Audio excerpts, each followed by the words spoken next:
আল্লাহর হুকুমে দিল্লি এবং হাসিনা পুতুল সরকারকে বাংলার মাটিতে থাকতে দেব না ইনশাআল্লাহ। যে আসলে দাদারা কতটা টেনশনে পড়ে গেছে।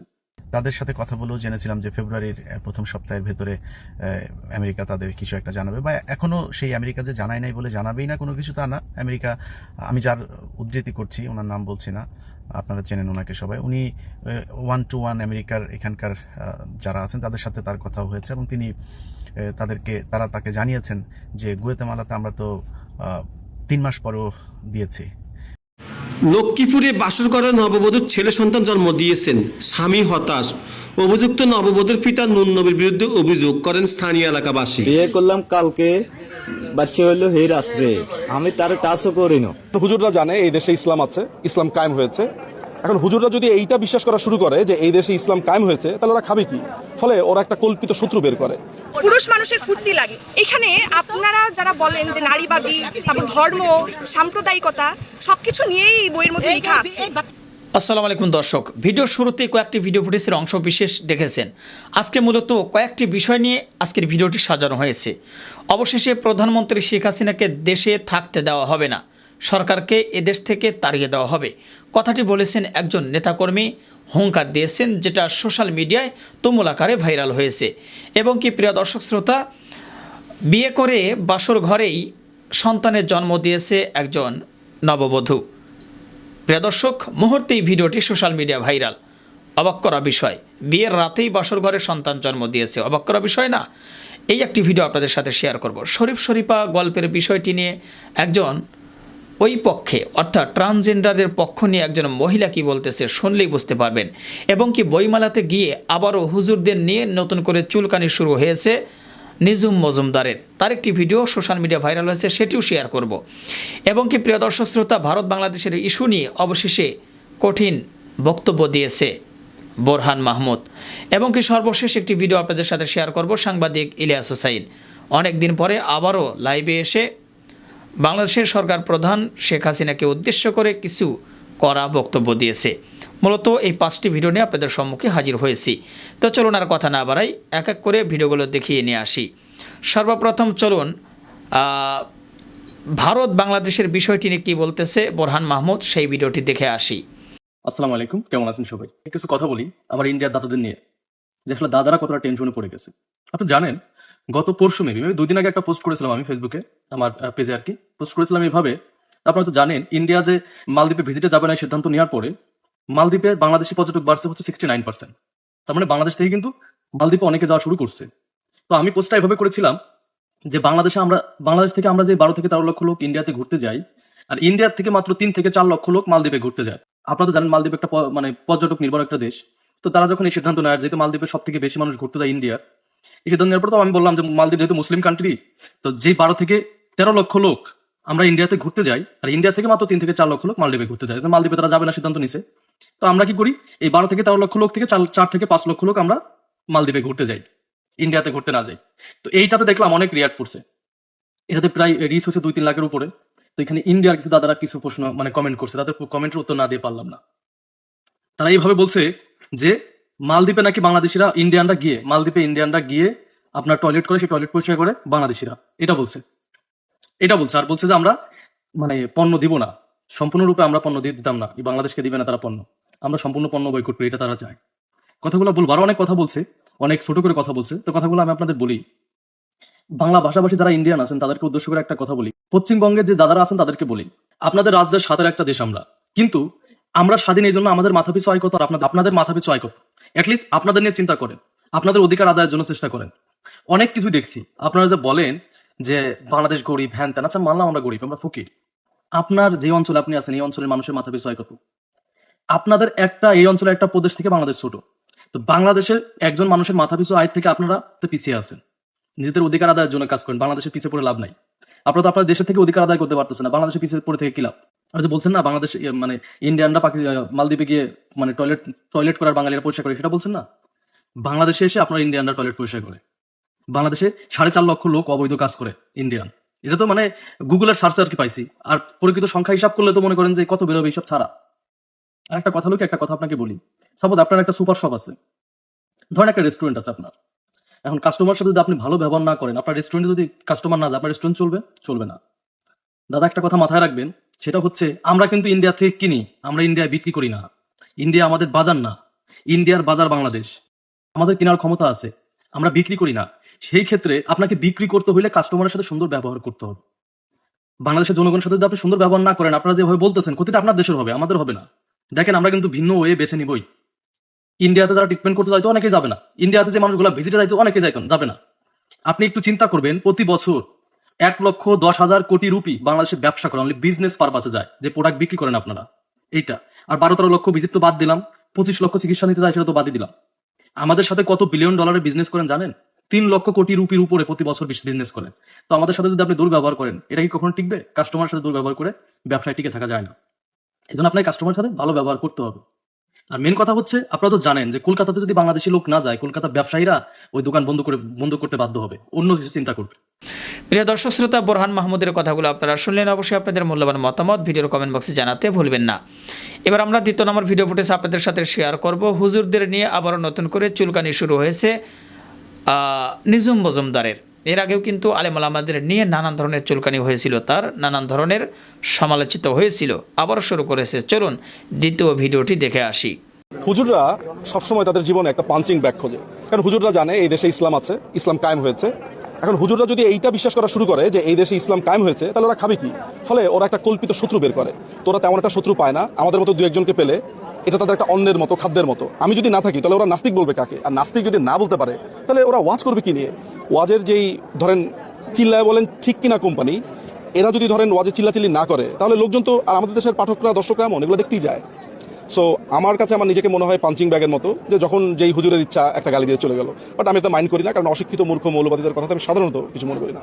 একজন আলেম কখনোই গালিগালাজ করে না। তাহলে আপনার আক্রমণ করছে আমাকে যারা আক্রমণ করছে তারা হচ্ছে অল্প শিক্ষিত, অর্ধশিক্ষিত এবং ধরেন হুজুর সেজেছে, তারা আলেম সেজেছে। বাংলাদেশে যারা সাধারণত স্কলার, মানে ধর্মীয় স্কলার, তারা কখনো আপনাকে গালিগালাজ করবে না। কারণ ধর্মীয় স্কলাররা গালিগালাজ যদি করে, তারা জানে যে একজন সত্যিকারের আলেম তিনি জানেন যে এই গালিগালাজটা তার ধর্মী মানা আছে। আমাদের কোরআন শরীফ বলেন বা হাদিসে বলা আছে যে গালিগালাজ করেন অন্যকে, সুতরাং সেটা করবে না। গালিগালাজ একমাত্র অর্ধশিক্ষিত যারা আছে এবং হুজুর বা আলেম হওয়ার ভান করে, তারাই গালিগালাজ করে। আমরা যদি না বলি, আমরা যদি কন্টিনিউ না করি, তাহলে যেটা হবে, এটা একটা মৌলবাদী এবং প্রতিক্রিয়াশীল রাষ্ট্র হয়ে যাবে। আপনার হুমায়ুন আজাদকে কোপ দেওয়া হয়েছে, অভিজিৎকে কোপ দেওয়া হয়েছে, তো এর ফলে কি আপনার মুক্ত মনারা থেমে আছে? বা যারা বলতে চায় প্রগতিশীল লেখকরা কি আপনার মুখ বন্ধ করে দিয়েছে? আমি মুখ বন্ধ করে দিয়েছি। আমার তো ধারণা, বইবেলা থেকে বেরোলে আমি প্রতিদিন চিন্তা করি একটা কোপ খাবো, তো তারপরে কি আমি বন্ধ করে দিয়েছি? আমার কি খুবই সিকিউরিটি গার্ড? তা তো না। সুতরাং কথা বলে যেতে হবে। যারা ফেসবুকে ধরেন থ্রেড করে, তাদের থ্রেড দেখে তো বোঝা যায় না। তবে আমার কাছে মনে হয় যারা খুন করতে চায়, যারা হত্যা করতে চায়, তারা ফেসবুকে আপনাকে বলে হত্যা করবে না। যারা আপনার ধরেন সমালোচনা করে বা গালি দেয়, তারা তাদের রাগটা ওই কমেন্ট পর্যন্তই সীমাবদ্ধ। যারা আপনাকে হত্যা করবে, যারা পেছনে চাপাতি ধার দিচ্ছে, এদেরকে আপনি চিনবেন না। এরা এক ধরনের টার্গেট করে, যেমন ধরেন আনসার আল ইসলাম। এরা কখনো আপনাকে বলবে না যে আমি তোমাকে খুন করে ফেলবো, বা আপনাকে চিঠি পাঠাবে না। এরা একটা টার্গেট ঠিক করে, টার্গেট ঠিক করার পরে তার গতিবিধি লক্ষ্য করতে থাকে, তাকে খুন করে ফেলে। সুতরাং সামাজিক যোগাযোগ মাধ্যমে। প্রিয় দর্শক শ্রোতা, শুনলেন নিজুম মজুমদারের কথা। আসলে মানুষের লজ্জা না থাকলে যা হয় সেটাই নিজুম মজুমদার প্রমাণ করে দিচ্ছে। যেহেতু আপনারা তার কথাগুলো শুনেছেন, আপনাদের মতামত আপনারাই জানাবেন। আমি আর ভিডিওটি লম্বা করব না। এবার আমরা 3 নম্বরের ভিডিও ফুটেজ আপনাদের সাথে শেয়ার করব। সেটি হলো বিয়ের রাত্রেই বাসর ঘরের সন্তানের জন্ম দিয়েছে নববধূ। লক্ষ্মীপুরে ঘটনাটি ঘটেছে। চলুন একটি ভিডিওর মাধ্যমে আপনাদেরকে দেখিয়ে নিয়ে আসি। লক্ষ্মীপুরে বাসর ঘরে নববধূর ছেলে সন্তান জন্ম দিয়েছেন, স্বামী হতাশ। অভিযুক্ত নববধূর পিতা নুন নবীর বিরুদ্ধে অভিযোগ করেন স্থানীয় এলাকাবাসী। বিয়ে করলাম কালকে, বাচ্চা হইলো এই রাত্রে, আমি তার কাজও করি না। কিন্তু এটা কি কোনোদিন সম্ভব যে বাসর রাতে বাচ্চা হয়? এটা তো আমার জীবনেও আমি দেখি না। আমার বয়স তো কম হয় না, বহুত হয়েছে, কিন্তু এগুলো আমি জীবনেও দেখি না। আল্লাহ আমার একটা নমুনা দেখাইছে আর কি। তো যাই হোক, আল্লাহ সাক্ষী, আল্লাহ সবকিছু। আমি যদি হতো ওই রাতে, যদি ঘটনাটা না হইতো, আরো 1 সপ্তাহ পর হইতো, 15 দিন পর হইতো, দেখা গেছে সবাই বলতো যে এই বাচ্চা তোরে, এই বাচ্চার দায়ী তুই, এই বাচ্চার বাপ তুই। এখন এটা তো বাসর রাত্রে এই ধরনের কাহিনীটা হয়ে গেছে। এখন এটা তো সবাই জানতেছে যে আমার কোনো দোষ নেই, আমি নির্দোষ। আর আমি তো ছেলে মানুষ, আমি ওগুলা কিছু বুঝি না। আমি কোনোদিন বিয়ের ফ্রিতেও বসি না, কোনো মেয়ের দিকেও তাকাই না যে প্রেগনেন্ট অবস্থা কিরকম, কিবা ভালো মেয়ে কিরকম, আমি তো এগুলা কিছু বুঝি না। আমি হলাম সরল সোজা মানুষ, আমার সাথে এই ধরনের প্রতারণাটা কি করা উচিত হয়েছে নি? আমি সারা বিশ্বের কাছে এটাই জানতে চাই যে আমার মতো এরকম না, আমি ঠকছি, আমার মতো যেন এরকম কেউ না ঠকে। সবার কাছে এটাই প্রার্থনা করি। আমি এগুলা কিছুই বুঝি না, আমি এগুলা কিছুই জানি না। এই যে প্রেগনেন্ট, আমি আবিয়াতি একটা পোলাকে, আমি প্রেগনেন্ট অবস্থা মেয়েকে কি বিয়ে করা কি এটা সম্ভব? কোনোদিনও সম্ভব না। আমি কিনলে প্রেগনেন্ট মাইয়াকে বিয়ে করবো? আর কিবা আরেকজনের সাথে এরপর পুরুষের আছে, আমি তারে কোরআন শপথ করে বিয়ে করছি যে তোর কোনো অবৈধ সম্পর্ক থাকলে কিবা তোর কারোর সাথে প্রেম আছে, তোর বাপ মা অঞ্চল করে আমাকে বিয়ে দিতেছে, ওই ধরনের কিছু থাকলেও বল।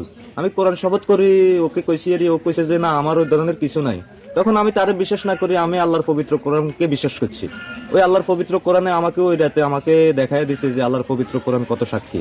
আর তো কোনো দোষ নাই, আমি বাচ্চা মানুষ, হয়তো বিয়ে করছি, বুঝি না, জানি না, এই বিদায়। কিন্তু ক্ষেত্রে জানি হুনি আমার লগে ক্ষতি কেমন করলো, এই ধরনের প্রতারণা কেমন করলো, আমার এত টাকা কেন নষ্ট করছে, আমি গরিব ঘরের সন্তান, আমি দিন আনি দিন খাই, এই ধরনের প্রতারণা।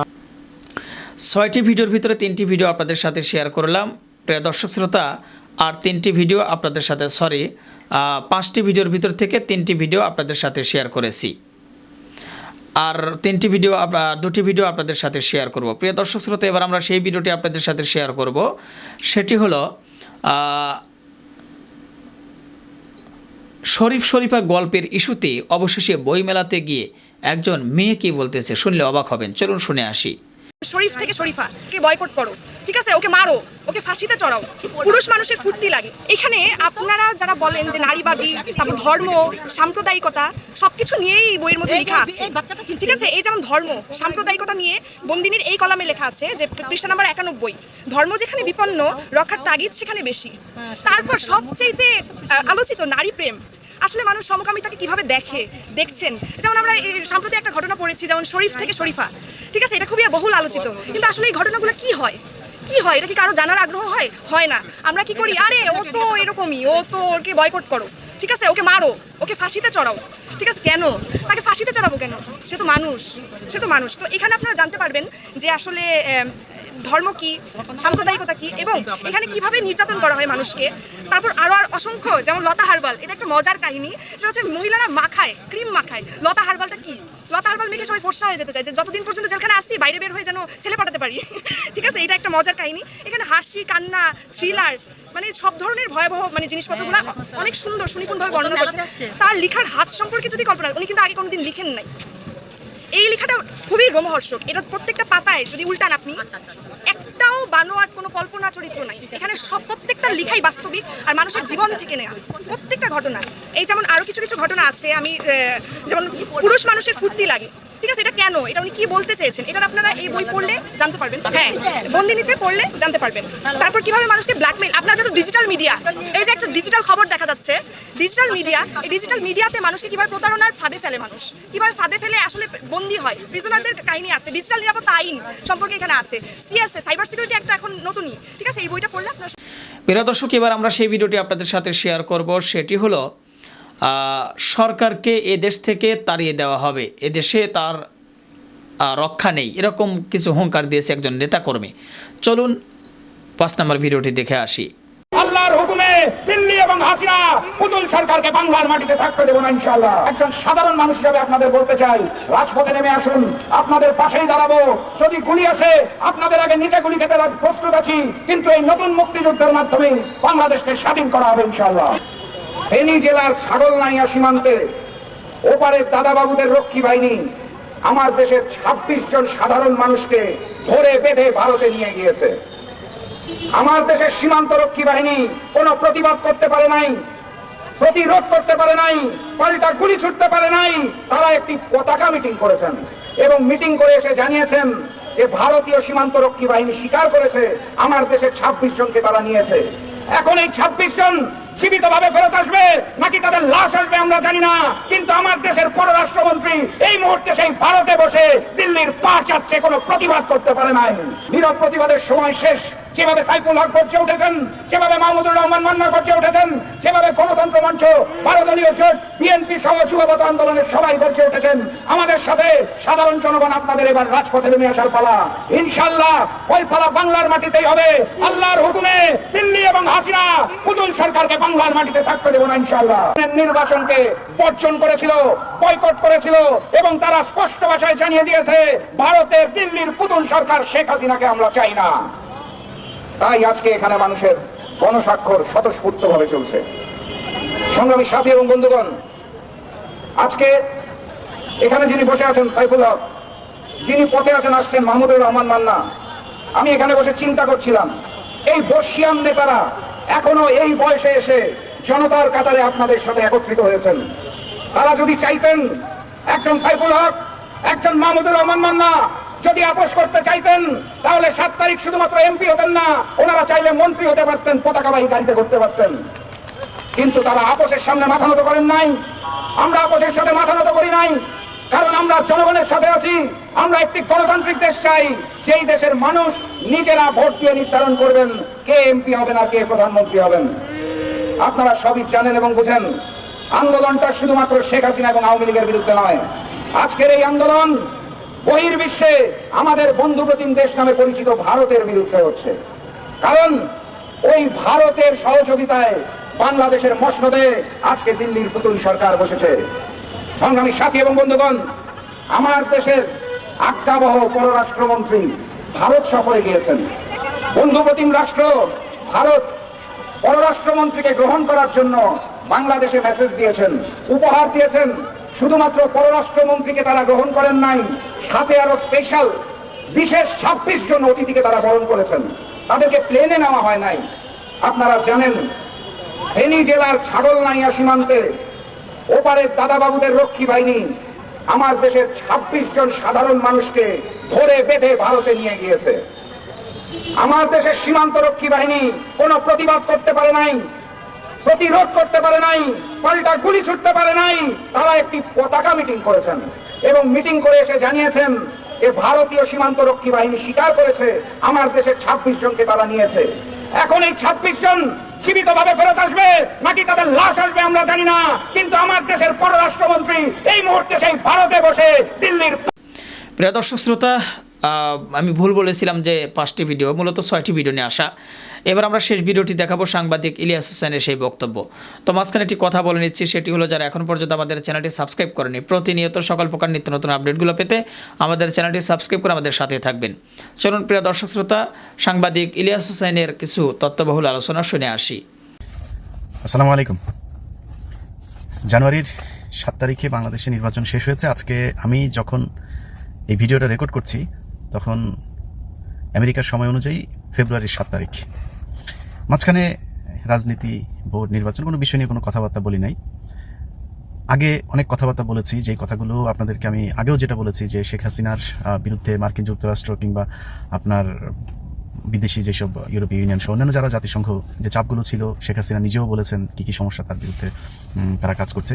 এইসব বিষয়গুলোর উপর ভিত্তি করে আমি আমার কথাটা আমি বলি। সোশ্যাল মিডিয়াতে অনেকেই সরকার বিরোধী ভিডিও তৈরি করেন। সরকার বিরোধী বলতে তারা, আমি মনে করি যে তারা সত্যের পক্ষে কথা বলেন। যাই হোক, এখন সেই বিষয়গুলোর উপর ভিত্তি করে আমরা যে বক্তব্য দিয়েছি সেই বক্তব্য সত্যি হয় নাই। মানে আপনাদের সাথে এখন আমি গোজামিল দিয়ে কথাবার্তা বলে লাভ নেই, কারণ আমি আগেও বহুবার আপনাদেরকে বলেছি যে আমি আসলে ওই একজনের নিয়ে একটা পাইলাম, পাওয়ার পরে আপনার ভিডিও একটা ছেড়ে দিলাম যে 2-4 মিলিয়ন মানুষ দেখলো, কিছু টাকা পয়সা আসলো। ইউটিউব ব্যবসা করার এটা কখনো মাথায় চিন্তাও ছিল না। মানে কোনো কারণ ছাড়া কোনো কথাবার্তা বলবো, আমি যেটা আমার আদর্শ, আমি যেটা বিশ্বাস করি আমি সেটাই বলি। সেটাতে আমার বিপদ হবে কি, আমি কি বেনিফিট হবে, এইসব নিয়ে আমি চিন্তা করি না।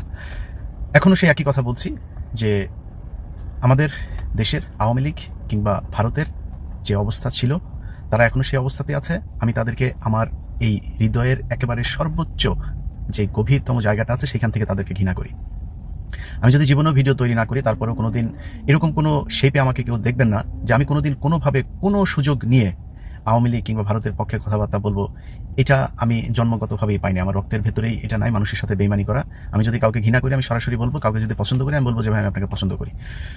এখন আমার জায়গাটা আপনাদেরকে পরিষ্কার করি যে নির্বাচনের আগে যত কথাবার্তা বলেছি তার অনেকগুলো ভিডিও আমি ডিলিট করে দিয়েছি।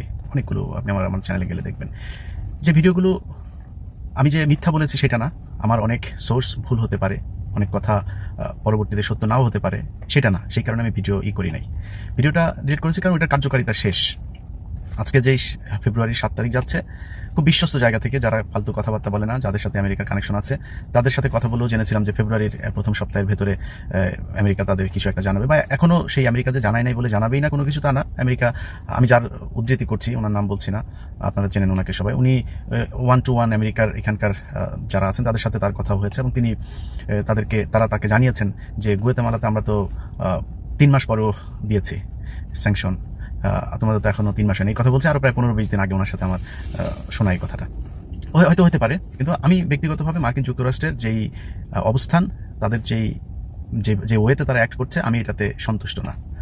দেখেন, মার্কিন যুক্তরাষ্ট্র বাংলাদেশ তাদের বন্ধুও না, বাংলাদেশে বিরাট এক বাইতুল মোকাররমের খতিব সেখানে প্রধানমন্ত্রী, সেটা তারা চান, তারা তাদের স্বার্থ দেখবে, এটা সবসময় বলেছে। এবং এতদিন যে কথাবার্তা বলেছে, এখন যদি কিছু না বলে চুপ থাকে, সেটাও তারা তাদের স্বার্থের কারণেই করবে, এটা একদম স্পষ্ট। আমি কোনোদিন এই কথা বলি না যে আমেরিকা হচ্ছে বাংলাদেশে ইসলাম প্রতিষ্ঠার জন্য আমরা যেরকম জাত চাই, চোর বাটপার কোনো কিছু থাকবে না, সেরকম এক সরকারের জন্য তারা যুদ্ধ করছে, এটা আমি কোনোদিন বলি না, এটা বলবো না, আমি দেখিও না এরকম কোনো কিছু। অতএব তারা তাদের মতো যা ইচ্ছা করতে পারে, কিন্তু আমার নিজের ব্যক্তিগতভাবে লজ্জা লাগে। আপনারা যারা আমার মতো সোশ্যাল মিডিয়াতে পরিচিত মুখ আছেন, বা বিএনপির নেতারাও আমার মনে হয় যারা বাইরে যান, তাদের মানুষের সাথে কটু কথা শুনতে হয় যে ভাই কি বললেন, এতদিন কিছু হলো না, কি করলেন, কি করবো এখন, দেশ কি 5 বছর কি হাসিনা কি থেকেই গেল কিনা? হাসিনা 5 বছর থাকবে কি থাকবে না, এটা আমি আরো 5 বছর আগে যে কথা বলেছি যে শেখ হাসিনা যে অবস্থানে গিয়েছে, আপনি তাকে কোনো নিয়মের মার পেছে আপনি তাকে ফেলতে পারবেন না যে সে এতদিন পর একটা নির্বাচন দিবে, নির্বাচন দেওয়ার পরে সে চলে যাবে, এটা সম্ভব না। 2016 সালে যেদিন ট্রাম্পের নির্বাচন হয়, ঠিক তার আগের দিন এখানে ওজন পার্কে আমি এক বড় ভাইয়ের সাথে দাঁড়ায় কথা বলছিলাম। ওই সময় খালেদা জিয়াকে জেলখানায় নিবে এরকম নানান কথাবার্তা হচ্ছে। তো উনি আমাকে অনেক আশার কথাটা শোনাচ্ছিল যে হাসিনা চলে যাবে, হাসিনা থাকতে পারবে না এসে। তো আমি তারা ওই সময় বলেছিলাম যে ভাই, যদি শেখ হাসিনা খালেদা জিয়াকে জেলখানায় ঢুকায়, তাহলে বুঝতে হবে শেখ হাসিনা এই জায়গা থেকে আর কখনোই সরবে না। সেই 2016 সালে বলেছিলাম। আমাদেরই বড় ভাই, উনিও সোশ্যাল মিডিয়াতে সিনিয়র সাংবাদিক, বুঝতে পারছেন হয়তো কার কথা বলছি। ওনাকে আমি এই কথাটা বলেছিলাম যে ভাই, আমি মনে করি যে খালেদা জিয়ার যদি জেলখানায় নেওয়া হয়, তারপরে হাসিনা আর পেছনে ফিরে থাকবে না, সে তারপর ডু অর ডাই ম্যাচ খেলবে। আজকেও তাই বলছি, তাকে অ্যাবনর্মাল কোনো ওয়েতেই যেতে হবে, সেটা আমেরিকার মাধ্যমে হোক, সেটা সেনা কুয়ের মাধ্যমে হোক, জনগণের ধোলায় হোক, যেমনি হোক, সেটা সেইভাবে যাইতে হবে। নিয়মতান্ত্রিক পদ্ধতিতে সে যাওয়ার জন্য এত নির্যাতন অত্যাচার দেশের বিরুদ্ধে যায় করে নাই, তার যাওয়ার সেই সুযোগটাই নাই। অতএব আজকে এই 2024 সালে বসেও সেই একই কথা বলছি, শেখ হাসিনাকে ওইভাবেই নামাতে হবে, এর বাইরে কোনো সুযোগ নেই। এখন যারা নামাবে তারা সেই জায়গায় ঠিক আছে কিনা, তাদের সেই শক্তি আছে কিনা বা ইচ্ছাও আছে কিনা, সেটাও এখন একটা প্রশ্নের বিষয় যে তারা আসলে ইচ্ছাও করছে কিনা, কেন করছে না, কেন কিছু হচ্ছে না, কেন কোনো তৎপরতা নেই, সেটা তারা বলতে পারবে। সেই প্রশ্নের জবাব আমার কাছে নাই। বাংলাদেশের একটা সহজ সরল গ্রামের একটা মানুষকেও যদি আপনি জিজ্ঞেস করেন যে আওয়ামী লীগ সরকার কেমন, কি করছে, তাদের মানে অবস্থানটা কি, সে বলে দিবে যে আওয়ামী লীগ সরকার এই করছে, খুব খারাপ কাজ করছে। আওয়ামী লীগ যে করে, ওই মানুষটার কাছে যদি আপনি জিজ্ঞেস করেন, সে একই জবাব দেবে। কিন্তু সে কি বলবে, সাথে একটু আপনার ইন এডিশন কিছু সেন্টেন্স যুক্ত করবে যে বিএনপি জোট ছিল, বিএনপি তো ভালো কাজ করবে না, আসলেও আবার ওরকম হবে, এই এগুলো বলে টলে তারা একটা কাজ মানে কথা আপনাকে বোঝানোর চেষ্টা করবে যে হাসিনা হইলো বাংলাদেশে এই মুহূর্তে সব চোর হইলেও চোরের মধ্যে সবচেয়ে ভালো মানুষ হচ্ছে গিয়ে শেখ হাসিনা, এটা আপনাকে বুঝাইতে চাবে, যেটা তারা দীর্ঘদিন ধরে করছে। কিন্তু সাধারণ মানুষ, আমি মনে করি প্রতিটা মানুষ বুঝতে পারছে যে দেশের অবস্থাটা কি। আপনি কোন জায়গায় যাবেন, অর্থনৈতিক অবস্থা বলেন, রাজনৈতিক, সাংস্কৃতিক, ধর্মীয় সব জায়গাগুলো আজকে ধ্বংস হবার পথে, কিন্তু কেউ কোনো কথা বলতে পারছে না, কারো বলার শক্তি নাই। যারা সামনে নেতৃত্ব দিবে তাদের দোষ হোক, অথবা যারা এই ক্ষমতায় আছে তাদেরকে দমন করছে তাদের কারণে হোক, যেই কারণে হোক, তারা তাদের যেই ক্ষোভ সেটা সামনে নিয়ে আসতে পারছে না। এই হচ্ছে এখনকার মতো আর কি দেশের অবস্থা। তাদের প্রতি আমার কোনো ক্ষোভ নাই। যে মানুষগুলো বুকে মানে গুলি নিয়ে হাসপাতালে গিয়ে মারা গিয়েছেন, রাস্তায় মরে পড়েছিলেন, যে মানুষগুলো এখনো জেলখানায় আছেন, যাদের পরিবার কোর্টে ঘুরতে ঘুরতে যাদের অর্থনৈতিক অবস্থা একদম ধ্বংস হয়ে যাচ্ছে, এই মানুষদের প্রতি ক্ষোভ দেখানোর কোনো সুযোগ নেই। কারণ আমি ইলিয়াস অতটুকু করতে পারি নাই যতটুকু তারা বাংলাদেশে থেকে করছে। কারণ আমার মনে হয় হয়তো আল্লাহ চায় নাই, আল্লাহ হয়তো আমাদেরকে আরও পরীক্ষা নেবেন, আল্লাহ আরও শাস্তি আমাদেরকে দেবেন। একটা জিনিস মাথায় রাখতে হবে যে পৃথিবীটা, আমি যদি মনে করি যে আমেরিকা আমাকে কোনো কিছু করবে, বিএনপি আমাকে কিছু করে দেবে, জামায়াত আমাকে কোনো কিছু করে দেবে, যাই করুক, এই ডিসিশনটা উপর থেকে আসতে হবে। আমি মনে করি তিনি আমাদেরকে ধৈর্য ধরতে বলেছেন, আমরা ধৈর্য ধরছি। ধরেন আমাকে তো 3 ওয়েতে প্রতিবাদ করতে বলেছে, তাই না? সব শেষ, সবচাইতে মানে নিম্ন স্তরের যে প্রতিবাদ সেটা হচ্ছে এদেরকে ঘৃণা করা। আমি তাদেরকে ঘৃণাই করলাম, আপনিও সেটা করেন। আল্লাহ যদি বাঁচিয়ে রাখে তাহলে হয়তো দেখবো, আমাদের চোখের সামনে হয়তো অনেক কিছু ঘটবে, আমরা দেখবো। এর বিচার অবশ্যই পাইতে হবে তাদেরকে। কারণ এই মুহূর্তে দেখেন জেলখানার ভেতরে কত হাজার আলেম, মানে বিএনপি, অন্য জামাত, অন্য রাজনৈতিক ওদের কথা বাদ দিলাম, কত আলেম এই মুহূর্তে জেলখানার ভেতরে আছে, এটা একটু আপনি চিন্তা করেন। তো আল্লাহ এটার বিচার করবে না, এটা তো আমি বিশ্বাস করবো না। এটার বিচার অবশ্যই আছে, সেই বিচারের মালিক যিনি তার কাছে বিচার দিয়ে রাখলাম।